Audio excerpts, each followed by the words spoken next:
প্রথম ঢাকা বিশ্ববিদ্যালয়ে পদার্পণ করলেন, সে উপলক্ষে স্বাভাবিকভাবেই আমাদের ছাত্র দলের, ঢাকা বিশ্ববিদ্যালয়ের সহ বিশ্ববিদ্যালয় কলেজে যে সকল নেতৃবৃন্দ রয়েছে, আমরা সমর্থক রয়েছে, তারা অবশ্যই অত্যন্ত আনন্দিত এবং উচ্ছ্বসিত।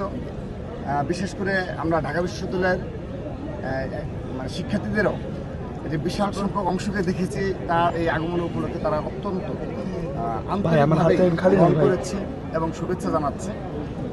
সবচেয়ে বড় যে বিষয়, আমরা গতানুগতিক ধারার যে ছাত্র রাজনীতি, সেখান থেকে আমরা বের হয়ে আসার প্রবণতা দেখাচ্ছি। যেমন দেখুন, আজ আমরা গতকাল আমরা ছাত্রদল কেন্দ্রীয় সংসদ এবং ঢাকা বিশ্ববিদ্যালয় ছাত্রদল আমরা অনেকবার আলোচনা করেছি যেন কোনোভাবেই এই ঢাকা বিশ্ববিদ্যালয়ে বিগত সময় আমরা যে কালচার দেখেছি, সেই কালচার যেন ফিরে না আসে। অর্থাৎ এখানে যে শোডাউন, শক্তি প্রদর্শন এবং স্লোগানে পুরো উত্তাল করে দেওয়া, দেখেন আজকে ক্লাস হচ্ছে, আমরা কিন্তু সেজন্য স্লোগান থেকে বিরত থেকেছি। আমরা কোনো প্রকার কোনো স্লোগান দিইনি, আমরা অত্যন্ত নীরবে তার আশা উপলক্ষে এটা আমরা এনজয় করছি এবং তাকে শুভেচ্ছা জানাচ্ছি, এটুকুই ব্যাস।